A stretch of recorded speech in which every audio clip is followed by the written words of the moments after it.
Janeiro Licantropo, no canal Conto um Conto.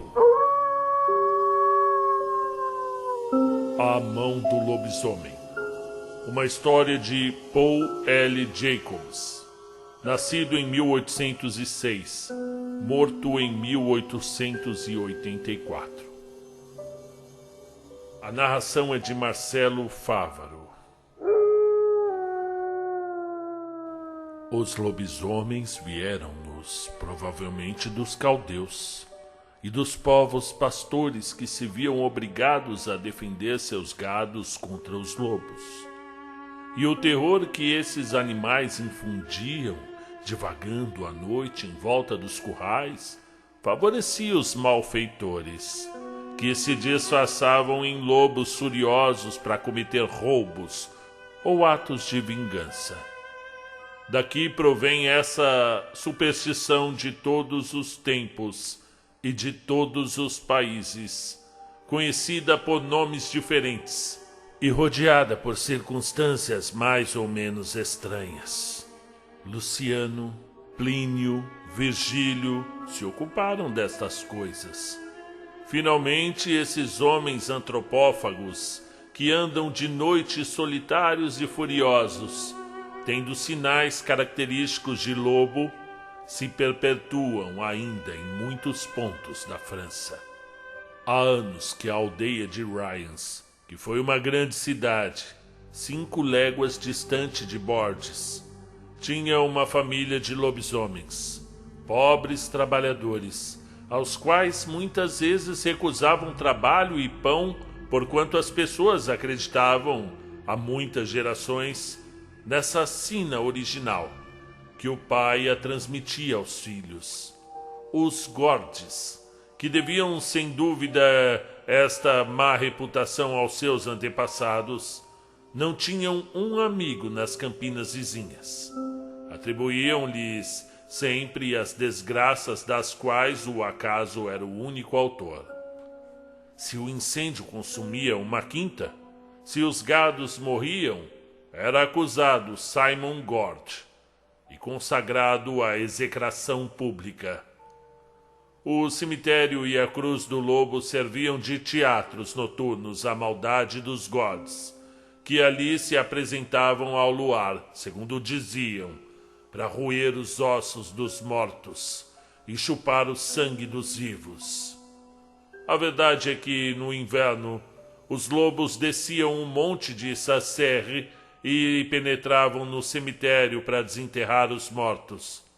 Era também verdade que a cruz do lobo, que se achava na encruzilhada dos 2 caminhos, tinha sido ensanguentada por um mendigo que tinha ali caído embriagado. Mas atribuíam todos esses acidentes à intervenção criminosa dos Gordes e dos lobisomens. Todavia, esta pobre família não tratava de desmentir tão monstruosos preconceitos. Sabia muito bem a calúnia de que era vítima e, como não podia desmenti-la, sofria sem se queixar da posição em que se achavam.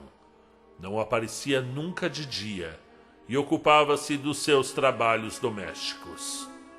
Habitavam estes infelizes uma pequena cabana meio arruinada pelos temporais. Como essa habitação era separada das outras à entrada da cidade, todos evitavam passar por ali, principalmente quando o crepúsculo começava o terror naqueles ermos medonhos. Apareceu na cidade uma epidemia, causada pelos vapores pútridos das lagoas, em que se macerava o linho. Simon Gord, o pai, foi o primeiro atacado, e ainda tinha o corpo morno quando sua mulher deu também a alma a Deus. E aquele, por desgraça, morreu sem médico nem confessor. Simon Gord, seu filho, abriu a cova e lançou-os nela. Um camponês que passava e viu a cena persignou-se e fugiu, pensando que tinha visto a procissão dos diabos. No dia seguinte, houve geral contentamento na região com a notícia destas 2 mortes, as quais todos atribuíam a um benefício do céu, e até já se preparavam para mandar tocar sinos e dizer missas em ação de graças. Simon Gord, tornando-se chefe de família, composta de 2 irmãs de tenra idade, da irmã do seu pai e do irmão de sua mãe, viu-os partir todos para o cemitério no espaço de 1 semana.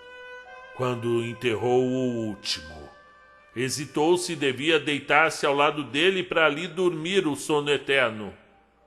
Não foi com lágrimas e suspiros que exprimiu sua dor. Foi em uma contemplação silenciosa, ao lado do túmulo dos seus parentes. E durante 3 noites consecutivas, saiu da choupana para vir chorar ao lado da sepultura dos seus antepassados. E havia 3 dias que não tomava o menor alimento. O inverno tinha interrompido o trabalho nos campos, e Simon se tinha apresentado em vão aos proprietários locais para ganhar alguma coisa pelo seu trabalho. Respondiam com ameaças, até lhe recusaram a esmola que é dada aos pobres, injuriavam-no, desprezavam-no. Devia expirar de inanição, ou livrar-se deste tormento por via de um suicídio. Haveria abraçado esta última resolução como um consolo, se não o apegasse a esse mundo um sentimento de amor. Sim, esse miserável tão desesperado que estorvava a espécie humana, esse pária que já não tinha confiança em Deus, testemunha indiferente de seus males, esse homem isolado dos afetos sociais que compensam as penas da vida, sem mais outro apoio do que a sua consciência, amava. Eis porque lhe custava tanto acabar com a própria vida. Simon Gord seria o mais formoso rapaz daquelas plagas se as fainas e as privações pelas quais passava não o tivessem desfigurado e abatido consideravelmente. Apesar desta inquietação e dessa tristeza, sempre se notava aquela nobreza selvagem que tanto distingue certos homens, mesmo debaixo dos andrajos da pobreza. Em suma, diferia tanto das pessoas de sua condição que parecia que só a inveja era a causa dessa perseguição. Só as mulheres tinham dó dele e não o temiam. Solanges, mulher de Claude Lorry, açougueiro de Dandenong, tinhas reparado que Simon, certo dia, ao passar por ele a cavalo, não teve medo. Ao contrário, voltou-se muitas vezes para observar melhor esse estimável lobisomem. E Simon Gord percebeu aqueles olhares. Eram 9 horas da noite. Todos os habitantes estavam em suas casas ao serão. Porém, o desgraçado Simon, solitário em sua choupana, encostado ao lado da lareira, arranjava o lume para se entreter. A fome e o frio, tudo o fazia pensar na triste posição em que se achava. Ah, dizia ele, antes eu fosse um lobisomem, como eles dizem, não para lhes comer a carne, mas para ressuscitar minha desgraçada família. E no meio dessas meditações, o fogo ia se apagando, e ele não teve outro remédio senão vasculhar os cantos da casa e ver se achava algo que pudesse queimar. Encontrou, com efeito, algumas tábuas, tamancos velhos e outras coisas, e entre elas se deparou com uma caixa velha fechada, que nunca tinha visto antes. Levado pela curiosidade, abriu-a cuidadosamente. E qual não foi sua admiração quando encontrou todos os trajes de lobisomem, peles de lobo, luvas com unhas e uma máscara lupina. Simon primeiro se assustou à visão desses objetos e recordou-se então de todas as histórias que tinha ouvido acerca dos sortilégios. O desgraçado estava faminto. Lembrou-se então de procurar por uma um estratagema, alcançar alguma coisa para comer. Esta herança criminosa que seus ancestrais lhe tinham deixado revelou-lhe o que deveria fazer. Pôs a máscara, calçou a luva misteriosa e partiu para a estrada. Porém, naquela época do ano, o caminho era pouco frequentado, e por isso Simon se fartou de viver sem proveito. E quando, repentinamente, avistou uma carroça que seguia a estrada da aldeia, era Claude Lorry, marido de Solanges, que levava carne para outra vila, viagem que costumava fazer todas as madrugadas. Simon lembrou-se de duas coisas ao mesmo tempo: ir à casa onde provavelmente a mulher do açougueiro estaria só, ou atacar o marido para lhe arrancar algo de comer. A fome foi superior ao amor. Simon dirigiu-se à carroça e começou a uivar com tanta força que o supersticioso Claude ficou aterrorizado. Simon tinha tido o cuidado de lançar mãos às rédeas do cavalo para melhor se mostrar. Mal ouviu, Claude exclamou: És tu, Simon Gord? Por Deus, diz o que tu queres. Eu quero comer, pois tenho fome. Claude procurou então a melhor peça de carne e a entregou. E Simon teve o cuidado de mostrar muito bem a mão peluda de lobo, a fim de manter a ilusão. O desgraçado açougueiro pagava todas as madrugadas a propina da carne ao lobisomem. Porém, isso causou-lhe tal impressão e andava tão triste e pensativo que sua mulher instou com ele para que lhe dissesse o que tinha. E ele não teve outro remédio senão contar-lhe toda a história do lobisomem. É impossível, replicou a mulher. Não acredites em loucuras. Simon God é um homem muito agradável. Não pode ser o lobisomem. Juro-te que só acreditaria se o visse transformado. Pois bem, replicou Claude, virás comigo amanhã, e estou certo de que hás de encontrá-lo, e poderás se certificar. Com efeito, nessa madrugada partiu Solanges com seu marido, porque estava ansiosa por saber a verdade a respeito daquele a quem tanto amava.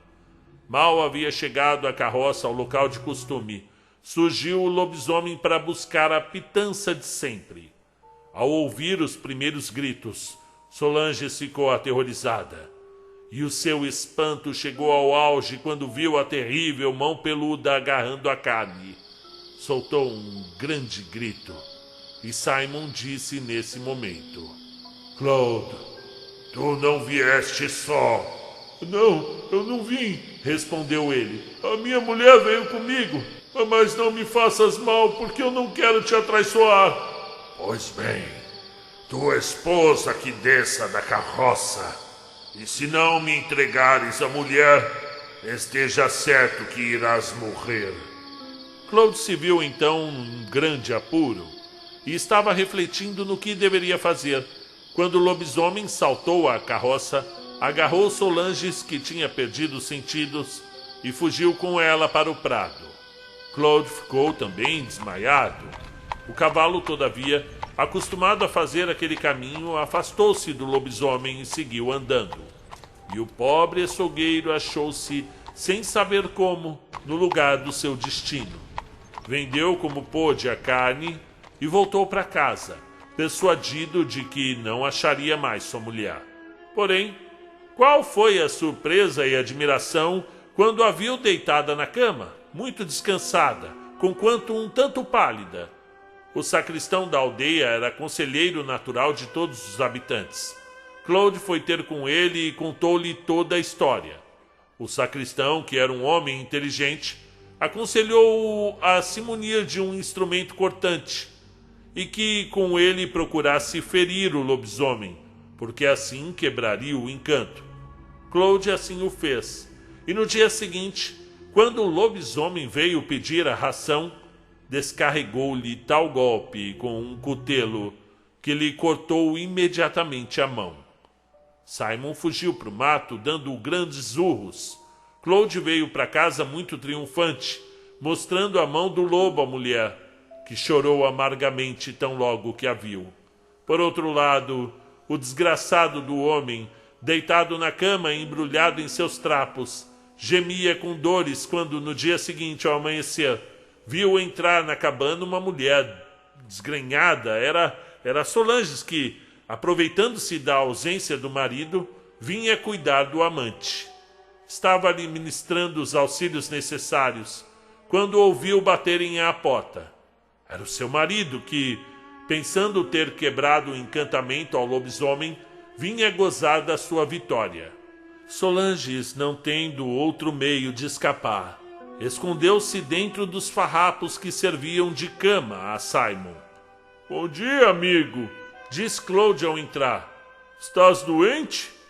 Deixa-me ver a tua mão. Quero tomar-te o pulso. Simon apresentou-lhe a mão esquerda, e como o açougueiro estava para que lhe apresentasse ao mesmo tempo a outra, Solange, que estava escondida entre os farrapos, lançou a mão direita de fora. Claude assustou-se tremendamente com essa aparição, porque tinha consigo a mão do lobisomem. E foi tal o seu terror, que foi daí para casa e morreu no dia seguinte. Passado um ano, Solange tinha casado com Simon, é claro, que havia dado a sua demissão de emprego de lobisomem. Muito bom, gostei. E aqui a ilustração do... Gente, tudo bem? Esse mês aqui tá imperdível, né? Eu tô aqui no contosdeterror.site. O Paulo Soriano fez uma ilustração aqui. Eu acho que a tradução deve ser dele mesmo. Embora eu tenha notado aqui algumas frases no português de Portugal. Então, gostei da história. Eu acho que foi até agora a mais legal. Eu gostei mesmo. Interessante, divertida, fantasiosa. Eu gostei.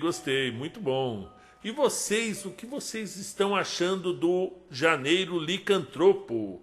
É um janeiro destinado aos lobisomens. Estes personagens que muitas vezes são vilipendiados pela cultura, eles são destratados, subestimados, e que merecia até assim, gente, desde criança a gente é invadido por essas aparições dos lobisomens na cultura, na mídia, tudo, né?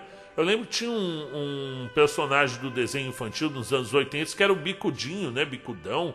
Era um rapaz que se transformava num lobisomem. Era bem divertido mesmo. Eu adorava esse desenho. E tinha um filme nos anos 80 que chamava Um Lobisomem Americano. Interessante também. Eu morria de medo desse filme quando eu era criança. Além, é claro, da aparição do Michael Jackson. Mas o Michael ali tava uma mistura de zumbi com lobisomem, né? No Thriller. Não sei, viu? Ali, quando eu era criança, o que eu vi era um lobisomem, né? Mas, ao longo da minha vida, foram aparecendo outras histórias, né? Outras referências ao lobisomem, diversas, né?